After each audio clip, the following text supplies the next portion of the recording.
The Alchemist. Prologue. The alchemist picked up a book that someone in the caravan had brought.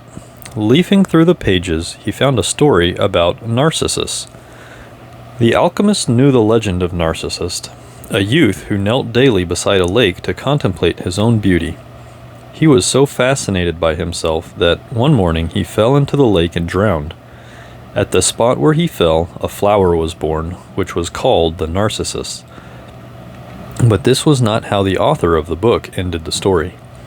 He said that when Narcissus died, the goddess of the forest appeared and found the lake, which had been fresh water transformed into a lake of salty tears. "Why do you weep?" the goddess asked. "I weep for Narcissus," the lake replied. "Ah, it is no surprise that you weep for Narcissus," they said, for though we always pursued him in the forest, you alone could contemplate his beauty close at hand." "But was Narcissus beautiful?" the lake asked. "Who better than you to know that?" the goddess said in wonder. "After all, it was by your banks that he knelt each day to contemplate himself." The lake was silent for some time. Finally, it said, "I weep for Narcissus, but I never noticed that Narcissus was beautiful. I weep because each time he knelt beside my banks, I could see, in the depths of his eyes, my own beauty reflected." What a lovely story, the alchemist thought. Part 1. The boy's name was Santiago. Dusk was falling as the boy arrived with his herd at an abandoned church. The roof had fallen in long ago, and an enormous sycamore had grown on the spot where the sacristy once stood. He decided to spend the night there. He saw to it that all the sheep entered through the ruined gate, and then laid some planks across it to prevent the flock from wandering away during the night. There were no wolves in the region, but once an animal had strayed during the night, and the boy had had to spend the entire next day searching for it. He swept the floor with his jacket and lay down, using the book he had just finished reading as a pillow. He told himself that he would have to start reading thicker books. They lasted longer and made more comfortable pillows. It was still dark when he awoke, and, looking up, he could see the stars through the half-destroyed roof. "I wanted to sleep a little longer," he thought. He had had the same dream that night as a week ago, and once again he had awakened before it ended. He arose and, taking up his crook, began to awaken the sheep that still slept. He had noticed that, as soon as he awoke, most of his animals also began to stir. It was as if some mysterious energy bound his life to that of the sheep, with whom he had spent the past 2 years, leading them through the countryside in search of food and water. "They are so used to me that they know my schedule," he muttered. Thinking about that for a moment, he realized that it could be the other way around, that it was he who had become accustomed to their schedule. But there were certain of them who took a bit longer to awaken. The boy prodded them one by one with his crook, calling each by name. He had always believed that the sheep were able to understand what he said. So there were times when he read them parts of his books that had made an impression on him, or when he would tell them of the loneliness or the happiness of a shepherd in the fields.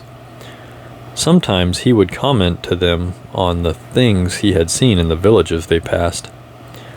But for the past few days he had spoken to them about only one thing, the girl, the daughter of a merchant who lived in the village they would reach in about 4 days. He had been to the village only once the year before. The merchant was the proprietor of a dry goods shop, and he always demanded that the sheep be sheared in his presence so that he would not be cheated. A friend had told the boy about the shop, and he had taken his sheep there. "I need to sell some wool," the boy told the merchant. The shop was busy, and the man asked the shepherd to wait until the afternoon. So the boy sat on the steps of the shop and took a book from his bag.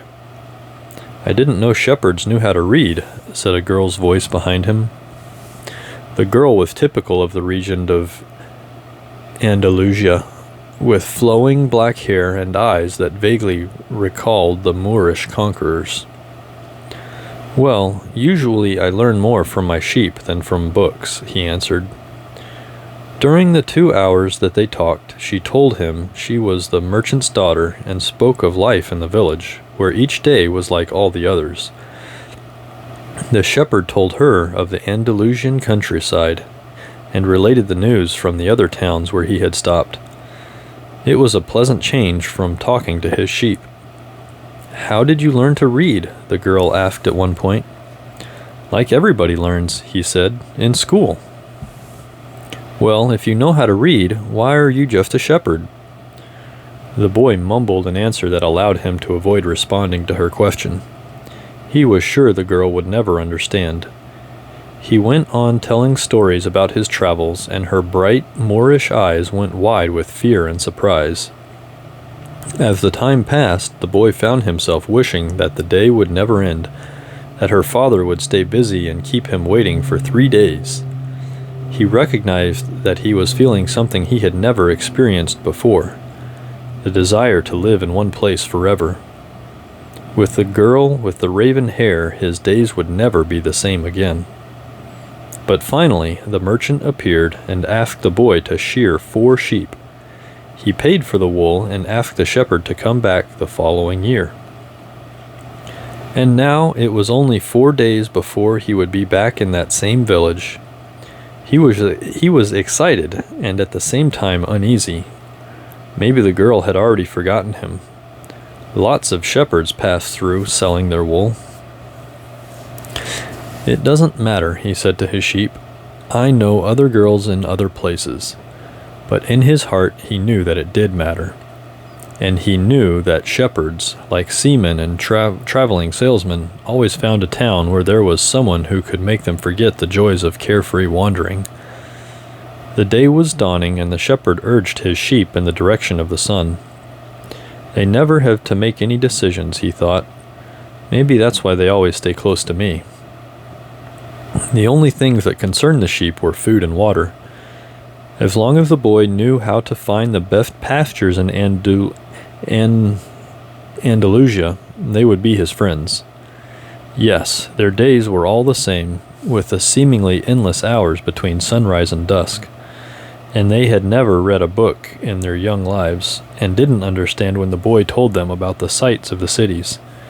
They were content with just food and water, and in exchange they generously gave of their wool, their company, and, once in a while, their meat.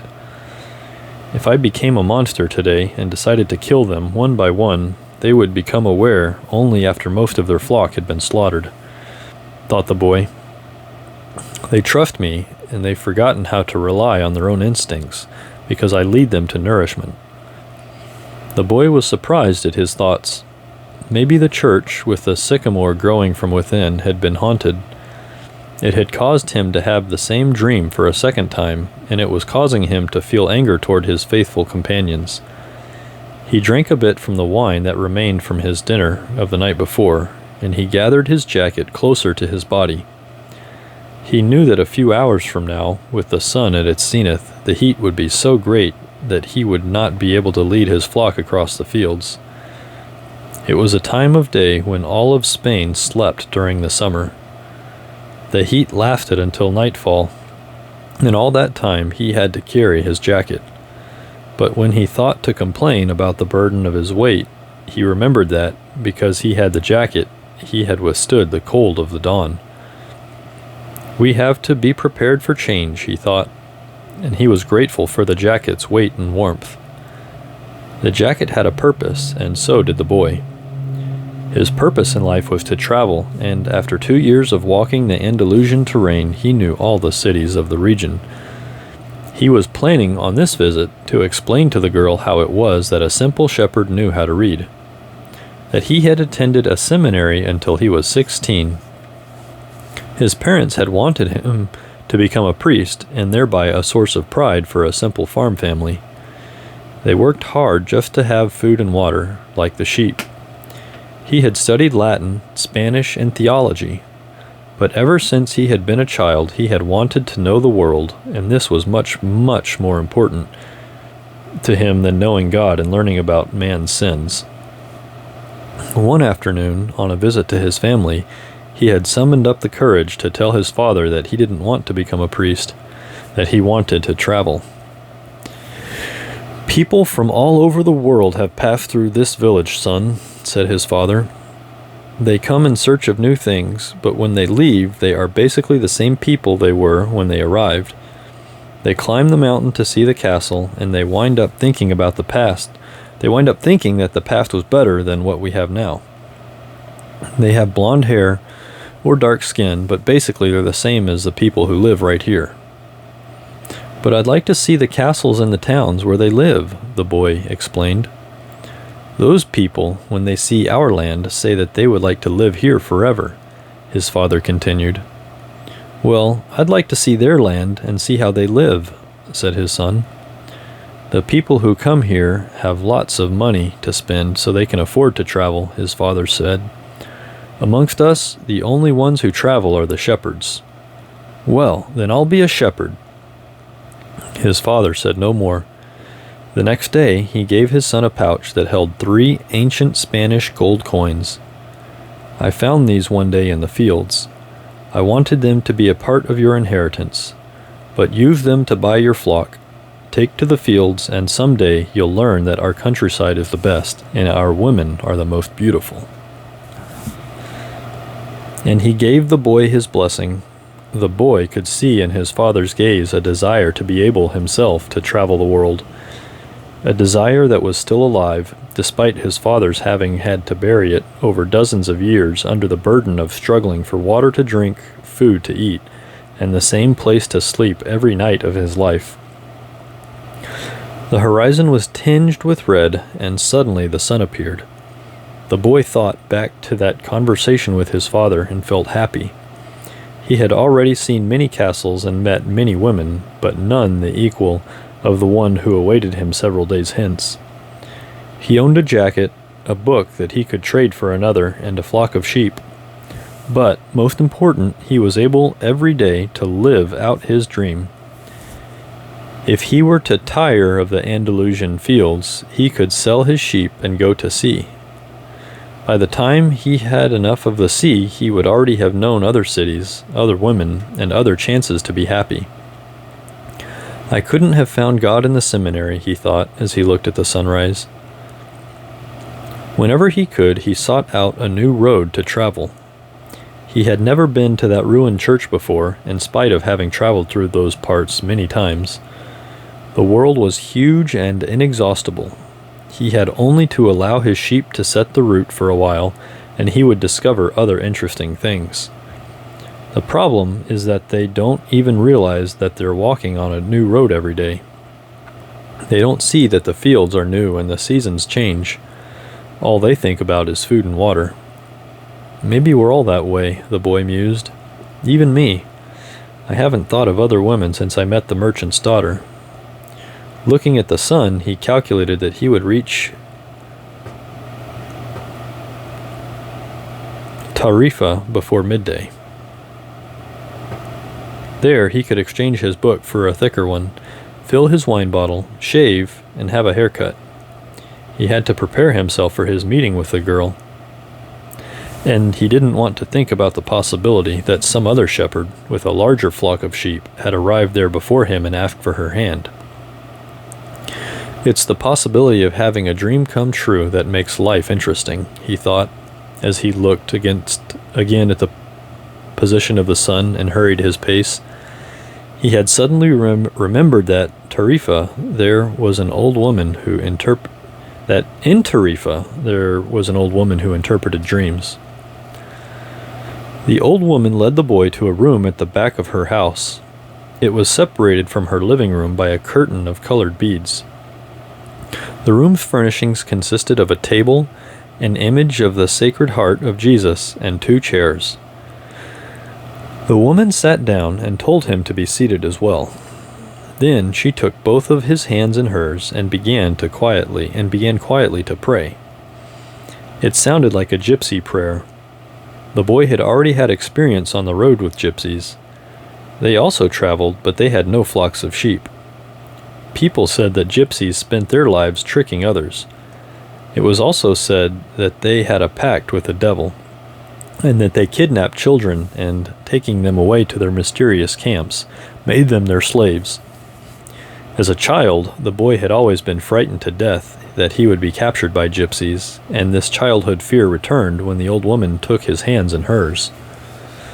But she has the Sacred Heart of Jesus there, he thought, trying to reassure himself. He didn't want his hand to begin trembling, showing the old woman that he was fearful. He recited an Our Father silently.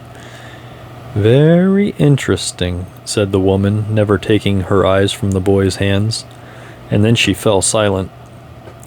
The boy was becoming nervous. His hands began to tremble, and the woman sensed it. He quickly pulled his hands away. "I didn't come here to have you read my palm," he said, already regretting having come. He thought for a moment that it would be better to pay her fee and leave without learning a thing, that he was giving too much importance to his recurrent dream. "You came so that you could learn about your dreams," said the old woman, "and dreams are the language of God. When he speaks in our language, I can interpret what he said. But if he speaks in the language of the soul, it is only you who can understand. But, whichever it is, I'm going to charge you for the consultation." Another trick, the boy thought. But he decided to take a chance. A shepherd always takes his chances with wolves and with drought, and that's what makes a shepherd's life exciting. "I have had the same dream twice," he said. "I dreamed that I was in a field with my sheep when a child appeared and began to play with the animals. I don't like people to do that because the sheep are afraid of strangers, but children always seem to be able to play with them without frightening them. I don't know why. I don't know how animals know the age of human beings." "Tell me more about your dream," said the woman. "I have to get back to my cooking, and since you don't have much money, I can't give you a lot of time." "The child went on playing with my sheep for quite a while," continued the boy, a bit upset.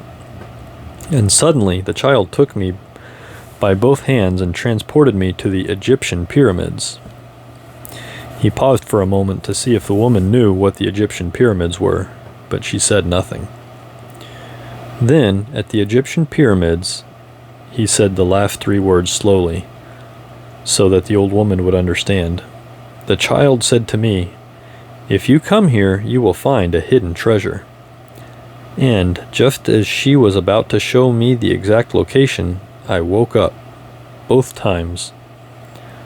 The woman was silent for some time. Then she again took his hands and studied them carefully. "I'm not going to charge you anything now," she said, "but I want 1/10 of the treasure if you find it."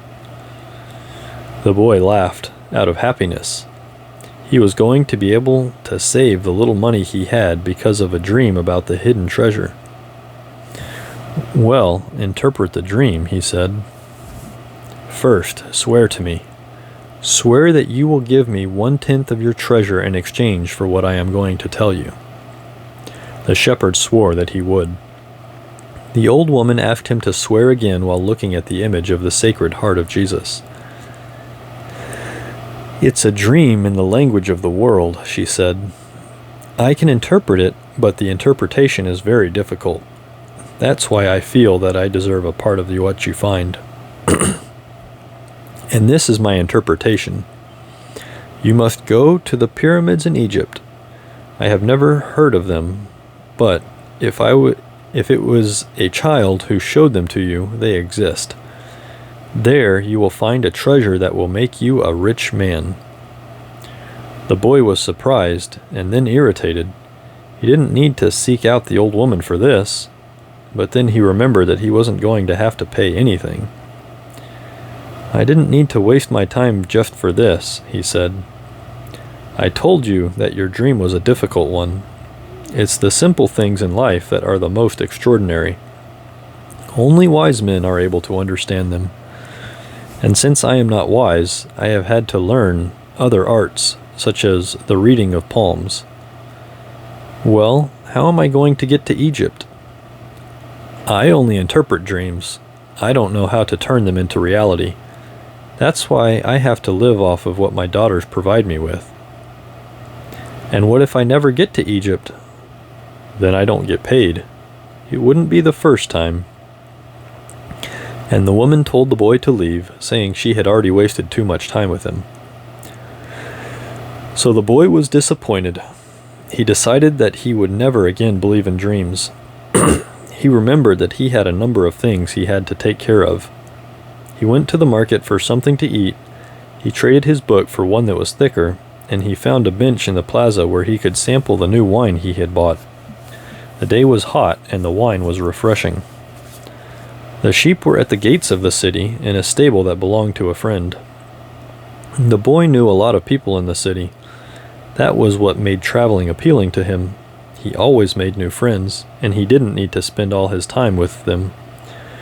When someone sees the same people every day, as had happened with him at the seminary, they wind up becoming a part of that person's life, and then they want the person to change. If someone isn't what others want them to be, the others become angry. Everyone seems to have a clear idea of how other people should lead their lives, but none about his or her own. He decided to wait until the sun had sunk a bit and lower in the sky before following his flock back through the fields. 3 days from now, he would be with the merchant's daughter. He started to read the book he had bought. On the very first page, it described a burial ceremony, and the names of the people involved were very difficult to pronounce. If he ever wrote a book, he thought, he would present one person at a time so that the reader wouldn't have to worry about memorizing a lot of names. When he was finally able to concentrate on what he was reading, he liked the book better.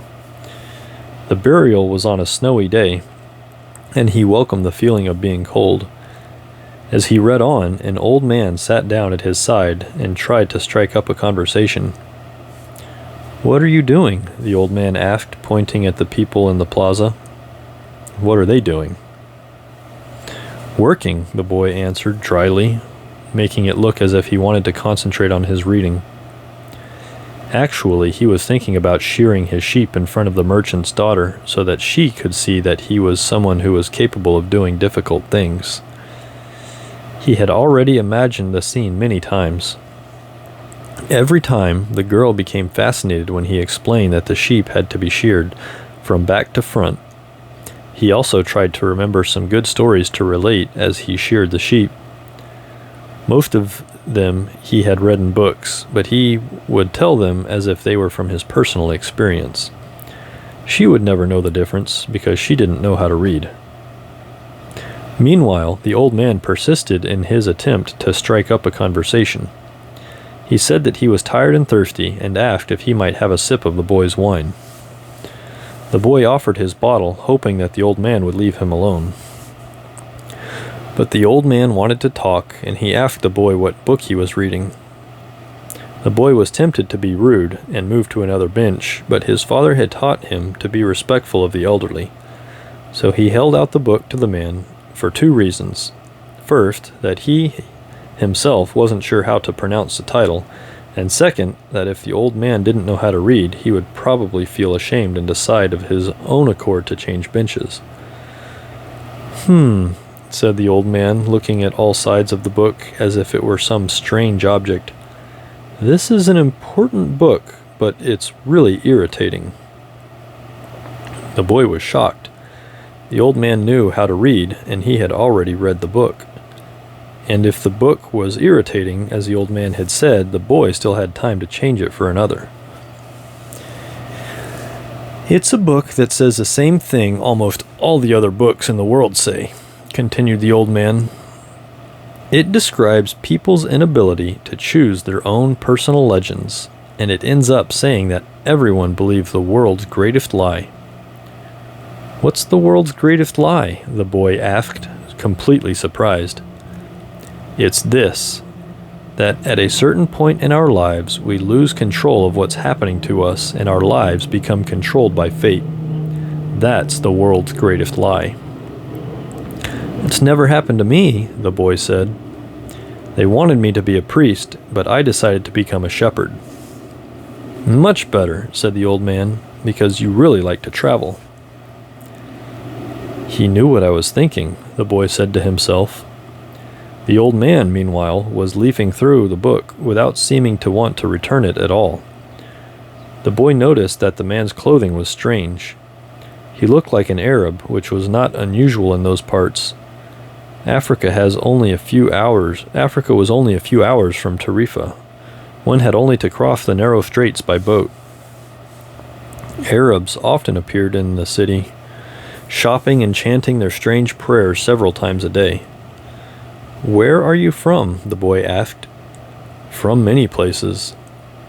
No one can be from many places, the boy said. I'm a shepherd and I have been to many places, but I come from only one place. From a city near an ancient castle. That's where I was born. Well then, we could say that I was born in Salem. The boy didn't know where Salem was, but he didn't want to ask, fearing that he would appear ignorant. He looked at the people in the plaza for a while. They were coming and going, and all of them seemed to be very busy. So, what's Salem like? He asked, trying to get some sort of clue. It's like it always has been. No clue yet, but he knew that Salem wasn't in Andalusia. If it were, he would already have heard of it. And what do you do in Salem? He insisted. What do I do in Salem? The old man laughed. Well, I'm the king of Salem. People say strange things, the boy thought. Sometimes it's better to be with the sheep who don't say anything, and better still to be alone with one's books. They tell their incredible stories at the time when you want to hear them. But when you're talking to people, they say some things that are so strange that you don't know how to continue the conversation. My name is Melchizedek. Melchizedek, said the old man. How many sheep do you have? Enough, said the boy. He could see that the old man wanted to know more about his life. Well then, we've got a problem. I can't help you if you feel you've gotten enough sheep. The boy was getting irritated. He wasn't asking for help. It was the old man who had asked for a drink of his wine and had started the conversation. Give me my book, the boy said. I have to go and gather my sheep and get going. Give me 1/10 of your sheep, said the old man, and I'll tell you how to find the hidden treasure. The boy remembered his dream, and suddenly everything was clear to him. The old woman hadn't charged him anything, but the old man, maybe he was her husband, was going to find a way to get much more money in exchange for information about something that didn't even exist. The old man was probably a gypsy too. But before the boy could say anything, the old man leaned over, picked up a stick, and began to write in the sand of the plaza. Something bright reflected from his chest with such intensity that the boy was momentarily blinded. With a movement that was too quick for someone his age, the man covered whatever it was with his cape. When his vision returned to normal, the boy was able to read what the old man had written in the sand.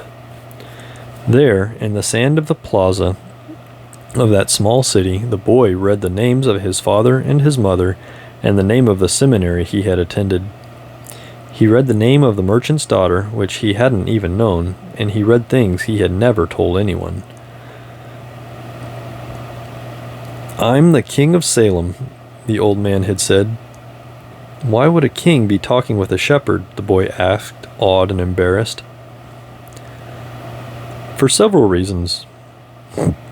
But let's say that the most important is that you have succeeded in discovering your personal legend.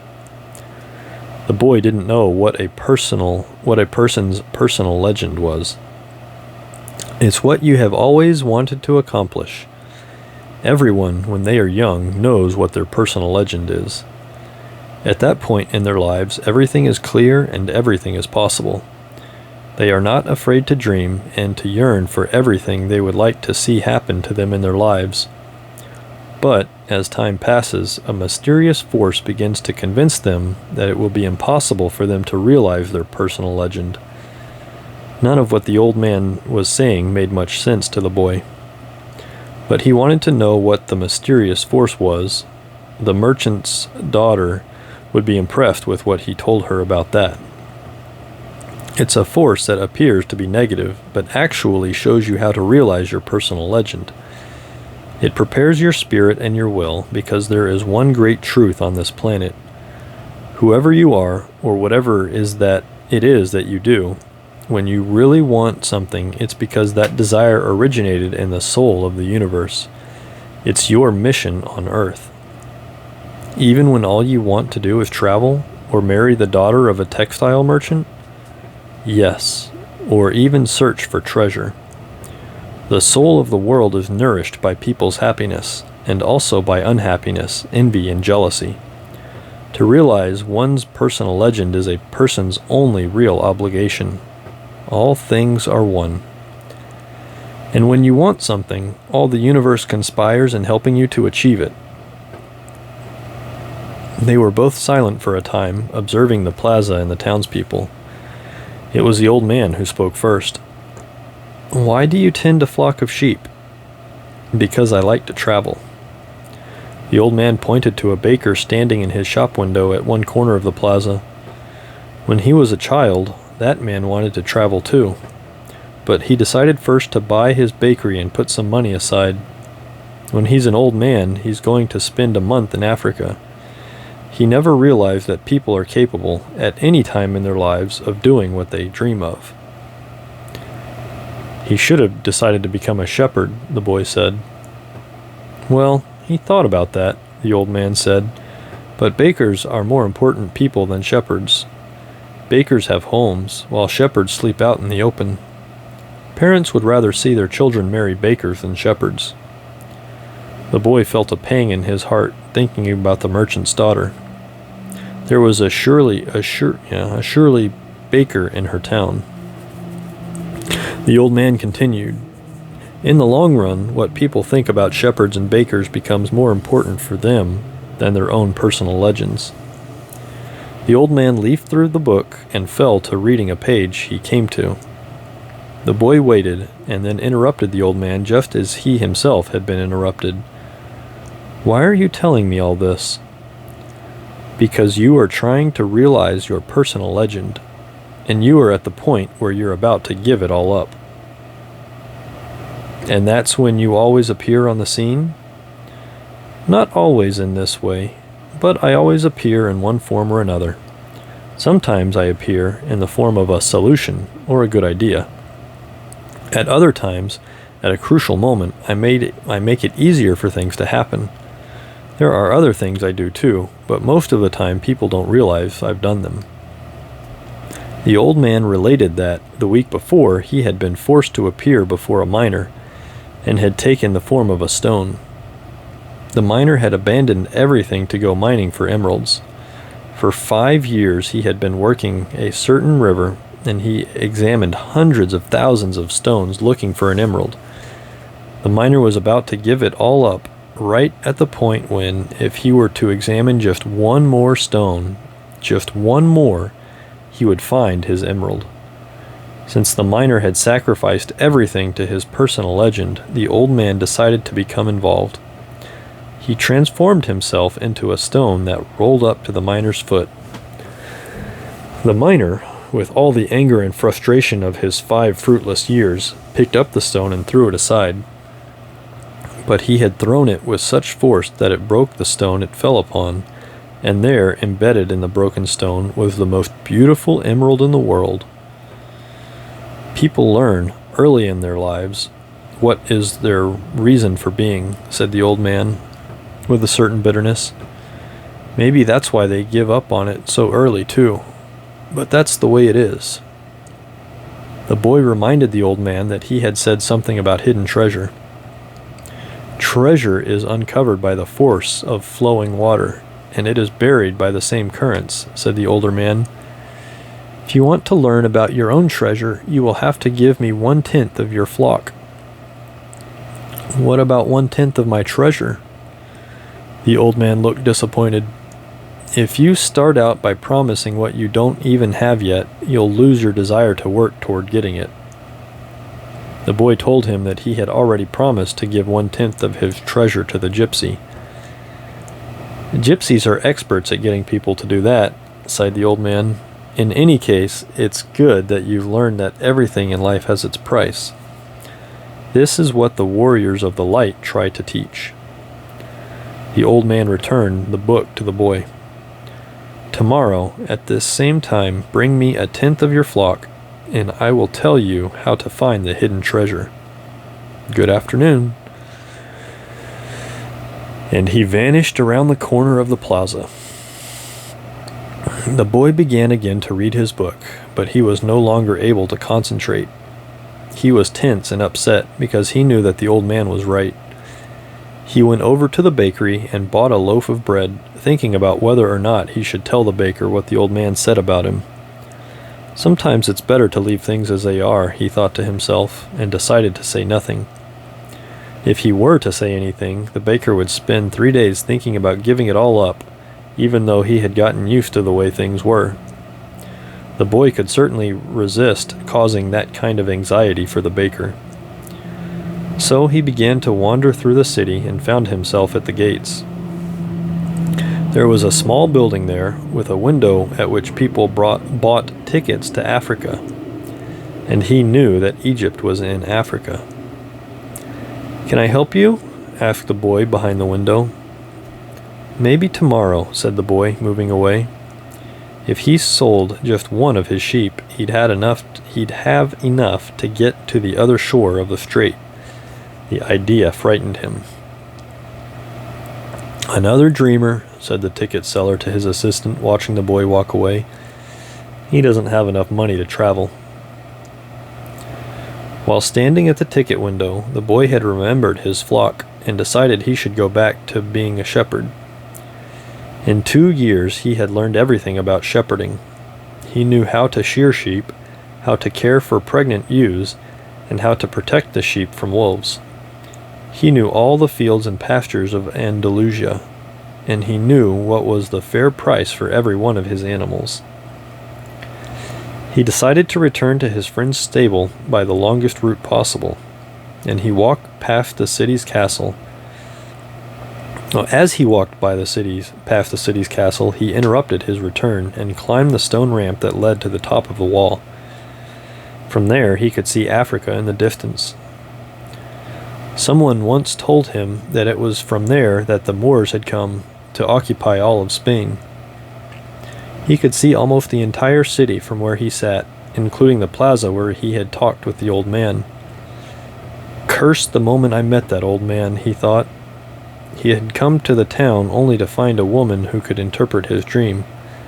Neither the woman nor the old man was at all impressed by the fact that he was a shepherd. They were solitary individuals who no longer believed in things and didn't understand that shepherds become attached to their sheep. He knew everything about each member of his flock. He knew which ones were lame, which one was to give birth 2 months from now, and which were the laziest. He knew how to shear them and how to slaughter them. If he ever decided to leave them, they would suffer. The wind began to pick up. He knew that wind. People called it the Levanter because it was on the moor. Because on it the Moors had come from the Levant at the eastern end of the Mediterranean. The Levanter increased in intensity. "Here I am, between my flock and my treasure," the boy thought. He had to choose between something he had become accustomed to and something he wanted to have. There was also the merchant's daughter, but she wasn't as important as his flock, because she didn't depend on him. Maybe she didn't even remember him. He was sure that it made no difference to her on which day he appeared. For her, every day was the same, and when each day is the same as the next, it's because people fail to recognize the good things that happen in their lives every day that the sun rises. "I left my father, my mother, and the town castle behind. They have gotten used to my being away, and so have I. The sheep will get used to my not being there too, the boy thought. From where he sat, he could observe the plaza. People continued to come and go from the baker's shop. A young couple sat on the bench where he had talked with the old man, and they kissed. That baker, he said to himself, without completing the thought. The levanter was still getting stronger, and he felt its force on his face. That wind had brought the Moors, yes, but it had also brought the smell of the desert and of veiled women. It had brought with it the sweat, and the dreams of men who had once left to search for the unknown, and for gold and adventure, and for the pyramids.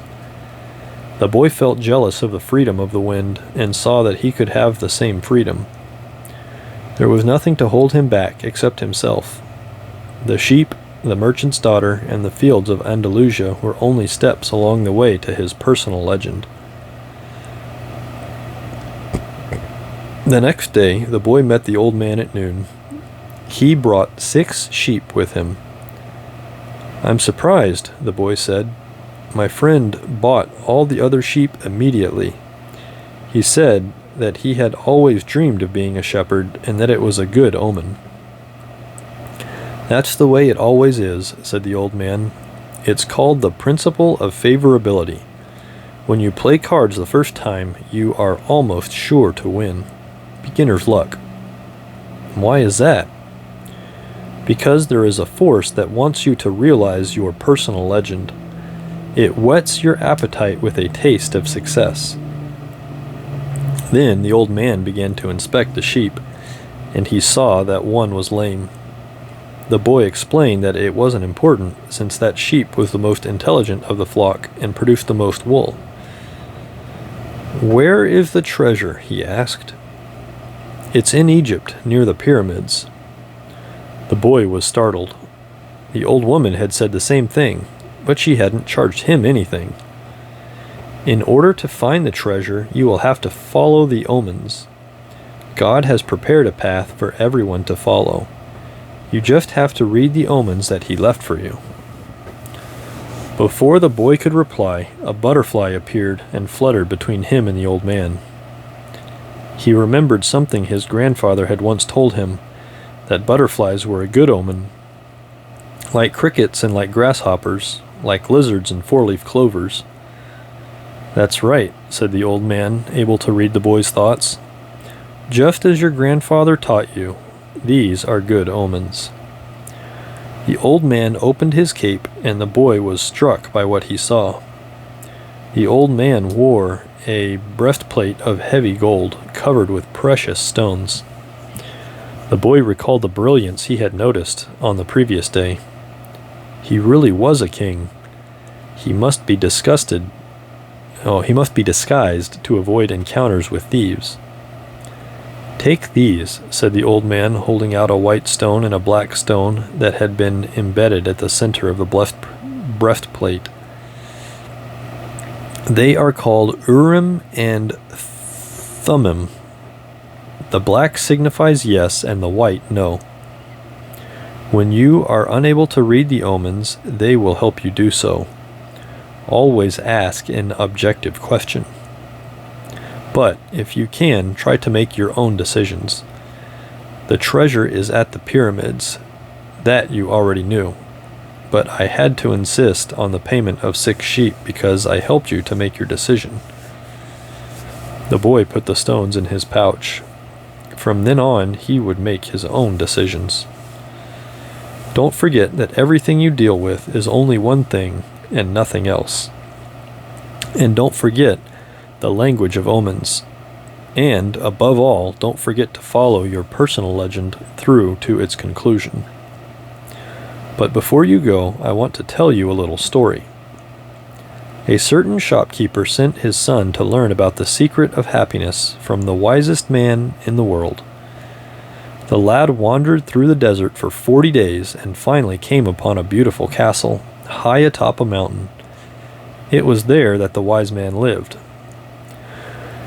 Rather than finding a saintly man, though, our hero, on entering the main room of the castle, saw a hive of activity, Tradesmen came and went, people were conversing in the corners, a small orchestra was playing soft music, and there was a table covered with platters of the most delicious food in that part of the world.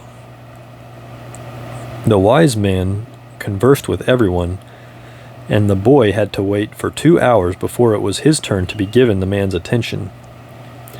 The wise man listened attentively to the boy's explanation of why he had come, but he told him that he didn't have time just then to explain the secret of happiness. He suggested that the boy look around the palace and return in 2 hours. "Meanwhile, I want to ask you to do something," said the wise man, handing the boy a teaspoon that held 2 drops of oil. "As you wander around, carry this spoon with you without allowing the oil to spill." The boy began climbing and descending the many stairways of the palace, keeping his eyes fixed on the spoon. After 2 hours, he returned to the room where the wise man was. "Well," asked the wise man, "did you see the Persian tapestries that are hanging in my dining hall? Did you see the garden that it took the master gardener 10 years to create? Did you notice the beautiful parchments in my library?" The boy was embarrassed and confessed that he had observed nothing. His only concern had been not to spill the oil that the wise man had entrusted to him. "Then go back and observe the marvels of my world," said the wise man. "You cannot trust a man if you don't know his house." Relieved, the boy picked up the spoon and returned to his exploration of the palace, this time observing all of the works of art on the ceilings and the walls. He saw the gardens, the mountains all around him, the beauty of the flowers, and the taste with which everything had been selected. Upon returning to the wise man, he related in detail everything he had seen. "But where are the drops of oil I entrusted to you?" asked the wise man. Looking down at the spoon he held, the boy saw the oil was gone. "Well, there is only one piece of advice I can give you," said the wisest of wise men. "The secret of happiness is to see all the marvels of the world and never to forget the drops of oil on the spoon." The shepherd said nothing. He had understood the story the old king had told him. A shepherd may like to travel, but he should never forget about his sheep. The old man looked at the boy and, with his hands held together, made several strange gestures over the boy's head. Then, taking his sheep, he walked away. At the highest point in Tarifa, there is an old fort built by the Moors. From atop its walls, one can catch a glimpse of Africa. Melchizedek, the king of Salem, sat on the wall of the fort that afternoon and felt the levanter blowing in his face. The sheep fidgeted nearby, uneasy with their new owner and excited by so much change. All they wanted was food and water. Melchizedek watched a small ship that was plowing its way out of port. He would never again see the boy, just as he had never seen Abraham again after having charged him his 1/10 fee. That was his work. The gods should not have desires because they don't have personal legends, but the king of Salem hoped desperately that the boy would be successful. "It's too bad that he's quickly going to forget my name," he thought. "I should have repeated it for him.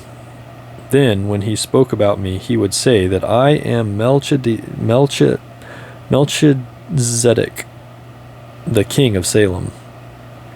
He looked to the skies, feeling a bit abashed, and said, "I know it's the vanity of vanities, as you said, my lord, but an old king sometimes has to take some pride in himself." How strange Africa is, thought the boy. He was sitting in a bar very much like the other bars he had seen along the narrow streets of Tangier. Some men were smoking from a gigantic pipe that they had passed from one to another. In just a few hours he had seen men walking hand in hand. women with their faces covered, and priests that climbed to the tops of towers and chanted, as everyone about him went to their knees and placed their foreheads to the ground. A practice of infidels, he said to himself. As a child in church, he had always looked at the image of Saint Santiago Matamoros on his white horse, his sword unsheathed, and figures such as these kneeling at his feet. The boy felt ill and terribly alone. The infidels had an evil look about them. Besides this, in the rush of his travels, he had forgotten a detail, just one detail, which could keep him from his treasures for a long time. Only Arabic was spoken in this country. The owner of the bar approached him, and the boy pointed to a drink that had been served at the next table. It turned out to be a bitter tea. The boy preferred wine. But he didn't need to worry about that right now. What he had to be concerned about was his treasure and how he was going to go about getting it. The sale of his sheep had left him with enough money in his pouch, and the boy knew that in money there was magic. Whoever has money is never really alone. Before long, maybe in just a few days, he would be at the pyramids. An old man with a breastplate of gold wouldn't have lied just to acquire 6 sheep. The old man had spoken about signs and omens, and as the boy was crossing the strait, he had thought about omens. Yes, the old man had known what he was talking about. During the time the boy had spent in the fields of Andalusia, he had become used to learning which paths he should take by observing the ground and the sky. He had discovered that the presence of a certain bird meant that a snake was nearby, and that a certain shrub was a sign that there was water in the area. The sheep had taught him that. If God leads the sheep so well, he will also lead a man, he thought, and that made him feel better. The tea seemed less bitter. "Who are you?" he heard in a voice ask him in Spanish. The boy was relieved. He was thinking about omens, and someone had appeared. "How come you speak Spanish?" he asked. The new arrival was a young man in Western dress, but the color of his skin suggested he was from this city. He was about the same age and height as the boy. "Almost everyone here speaks Spanish. We're only 2 hours from Spain." "Sit down and let me treat you to something," said the boy. "And ask for a glass of wine for me. I hate this tea." "There is no wine in this country," the young man said. "The religion here forbids it." The boy told him, then, that he needed to get to the pyramids. He almost began to tell about his treasure, but decided not to do so. If he did, it was possible that the Arab would want a part of it as payment for taking him there. He remembered what the old man had said about offering something you don't even have yet. "I'd like you to take me there if you can. I can pay you to serve as my guide." "Do you have any idea how to get there?" the newcomer asked. The boy noticed that the owner of the bar stood nearby, listening attentively to their conversation. He felt uneasy at the man's presence, but he had found a guide and he didn't want to miss out on an opportunity. "You have to cross the entire Sahara Desert," said the young man. "And to do that, you need money. I need to know whether you have enough." The boy thought it was a strange question, but he trusted in the old man, who said that when you really want something, the universe always conspires in your favor. He took his money from his pouch and showed it to the young man. The owner of the bar came over and looked as well. The 2 men exchanged some words in Arabic, and the bar owner seemed irritated. "Let's get out of here," said the new arrival. "He wants us to leave." The boy was relieved. He got up to pay the bill, but the owner grabbed him and began to speak to him in an angry stream of words. The boy was strong and wanted to retaliate, but he was in a foreign country.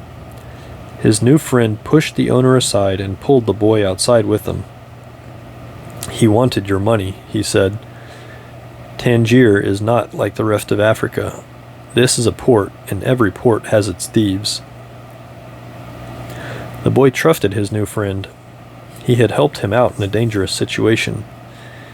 He took out his money and counted it. "We could get to the pyramids by tomorrow," said the other, taking the money, "but I have to buy 2 camels." They walked together through the narrow streets of Tangier. Everywhere there were stalls with items for sale. They reached the center of a large plaza where the market was held. There were thousands of people there, arguing, selling, and buying. Vegetables for sale amongst daggers, and carpets displayed alongside tobacco. But the boy never took his eye off his new friend. After all, he had all his money. He thought about asking him to give it back, but decided that would be unfriendly. He knew nothing about the customs of the strange land he was in. "I'll just watch him," he said to himself. He knew he was stronger than his friend. Suddenly, there in the midst of all that confusion, he saw the most beautiful sword he had ever seen. The scabbard was embossed in silver, and the handle was black and encrusted with precious stones. The boy promised himself that when he returned from Egypt, he would buy that sword. "Ask the owner of that stall how much the sword costs," he said to his friend. Then he realized that he had been distracted for a few moments looking at the sword. His heart squeezed as if his chest had suddenly compressed it. He was afraid to look around because he knew what he would find.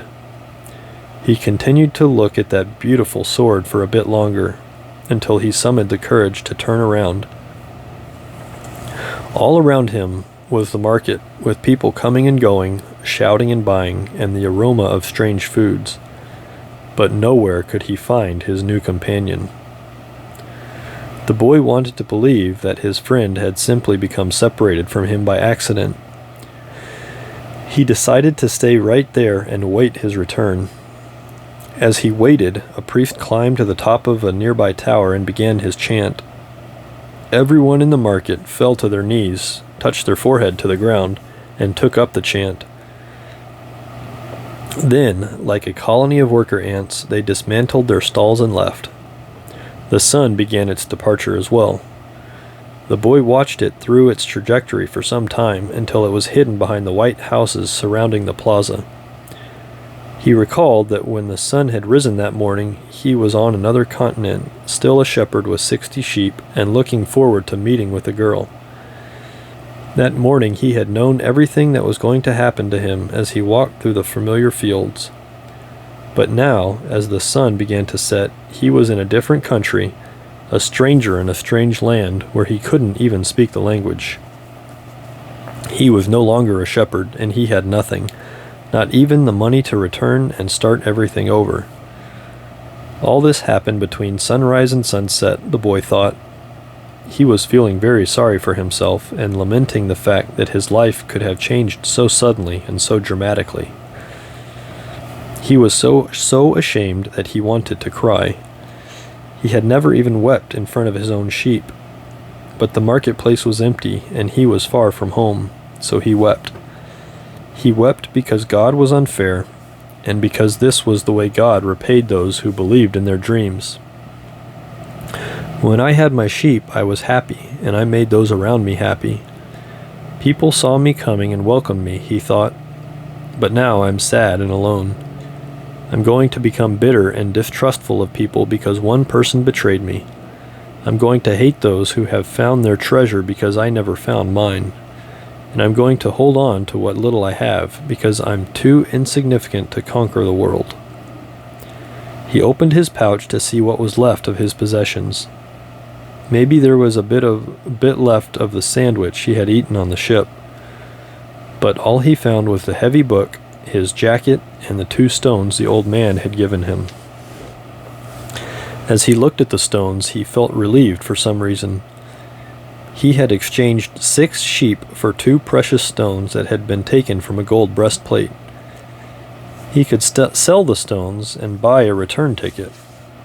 But this time I'll be smarter, the boy thought, removing them from his pouch so he could put them in his pocket. This was a port town, and the only truthful thing his friend had told him about This was a port town, and the only truthful thing his friend had told him was that port towns are full of thieves. Now he understood why the owner of the bar had been so upset. He was trying to tell him not to trust that man. I'm like everyone else. I see the world in terms of what I would like to see happen, not what actually does.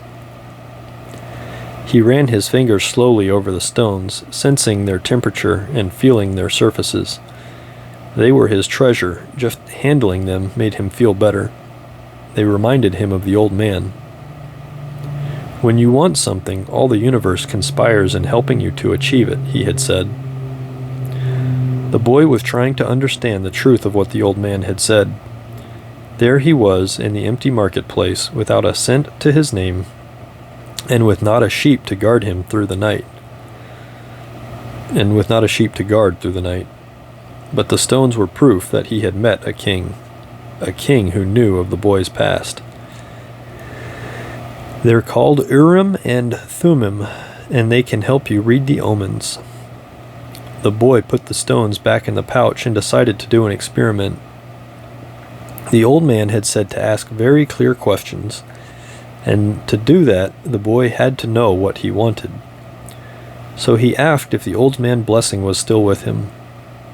He took out one of the stones. It was yes. Am I going to find my treasure? He asked. He stuck his hand into the pouch and felt around for one of the stones. As he did so, both of them pushed through a hole in the pouch and fell to the ground.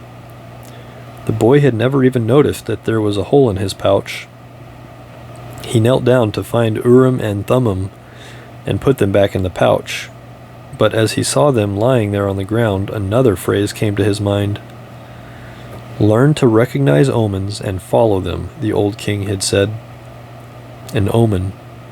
The boy smiled to himself. He picked up the 2 stones and put them back in his pouch. He didn't consider mending the hole. The stones could fall through any time they wanted. He had learned that there were certain things one shouldn't ask about, so as not to flee from one's own personal legend. I promised that I would make my own decisions, he said to himself. But the stones had told him that the old man was still with him, and that made him feel more confident. He looked around the empty plaza again, feeling less desperate than before. This wasn't a strange place. It was a new one. After all, what he had always wanted was just that, to know new places. Even if he never got to the pyramids, he had already traveled farther than any shepherd he knew. Oh, if they only knew how different things are just 2 hours by ship from where they are, he thought. Although this new world at the moment was just an empty marketplace, he had already seen it when it was teeming with life, and he would never forget it. He remembered the sword. It hurt him a bit to think about it, but he had never seen one like it before. As he mused about these things, he realized that he had to choose between thinking of himself as the poor victim of a thief and as an adventurer in quest of his treasure. I'm an adventurer looking for treasure, he said to himself. He was shaken into wakefulness by someone. He had fallen asleep in the middle of the marketplace, and life in the plaza was about to resume. Looking around, he sought his sheep, and then realized that he was in a new world. But instead of being saddened, he was happy. He no longer had to seek out food and water for the sheep. He could go in search of his treasure instead. He had not a cent in his pocket, but he had faith. He had decided the night before that he would be as much an adventurer as the ones he had admired in books. He walked slowly through the market. The merchants were assembling their stalls, and the boy helped a candy seller to do his. The candy seller had a smile on his face. He was happy, aware of what his life was about, and ready to begin a day's work. His smile reminded the boy of the old man, the mysterious old king he had met. This candy merchant isn't making candy so that later he can travel or marry a shopkeeper's daughter. He's doing it because it's what he wants to do, thought the boy. He realized that he could do the same thing the old man had done, since whether a person was near to or far from his personal legend, just by looking at them. It's easy, and yet I've never done it before, he thought. When the stall was assembled, the candy seller offered the boy the first sweet he had made for the day. The boy thanked him, ate it, and went on his way. When he had only gone a short distance, he realized that, while they were erecting the stall, one of them had spoken Arabic and the other Spanish, and they had understood each other perfectly well. There must be a language that doesn't depend on words, the boy thought. I've already had that experience with my sheep, and now it's happening with people. He was learning lots of new things. Some of them were things he had already experienced and weren't really new, but that he had never perceived before. And he hadn't perceived them because he had become accustomed to them. He realized, if I can learn to understand this language without words, I can learn to understand the world. Relaxed and unhurried, he resolved that he would walk through the narrow streets of Tangier. Only in that way would he be able to read the omens. He knew it would require a lot of patience, but shepherds know all about patience. Once again, he saw that, in the strange land, he was applying the same lessons he had learned with his sheep. All things are one, the old man had said. The crystal merchant awoke with the day, and felt the same anxiety that he felt every morning. He had been in the same place for 30 years, a shop at the top of a hilly street where few customers passed. Now it was too late to change anything. The only thing he had ever learned to do was to buy and sell crystal glassware. There had been a time when many people knew of his shop. Arab merchants, French and English geologists, German soldiers who were always well heeled. In those days, it had been wonderful to be selling crystal, and he had thought how he would become rich and have beautiful women at his side as he grew older. But, as time passed, Tangier had changed. The nearby city of Ceuta had grown faster than Tangier, and business had fallen off. Neighbors moved away, and there remained only a few small shops on the hill, and no one was going to climb the hill just to browse through a few small shops. But the crystal merchant had no choice. He had lived 30 years of his life buying and selling crystal pieces, and now it was too late to do anything else. He spent the entire morning observing the infrequent comings and goings in the street. He had done this for years and knew the schedule of everybody who passed it. But, just before lunchtime, a boy stopped in front of the shop. He was dressed normally, but the practiced eyes of the crystal merchant could see that the boy had no money to spend. Nevertheless, the merchant decided to delay his lunch for a few minutes until the boy moved on. A card hanging in the doorway announced that several languages were spoken in the shop. The boy saw a man appear behind the counter. "I can clean up those glasses in the window if you want," said the boy. "The way they look now, nobody is going to want to buy them." The man looked at him without responding. "In exchange, you could give me something to eat." The man still said nothing, and the boy sensed that he was going to have to make a decision. In his pouch, he had his jacket. He certainly wasn't going to need it in the desert.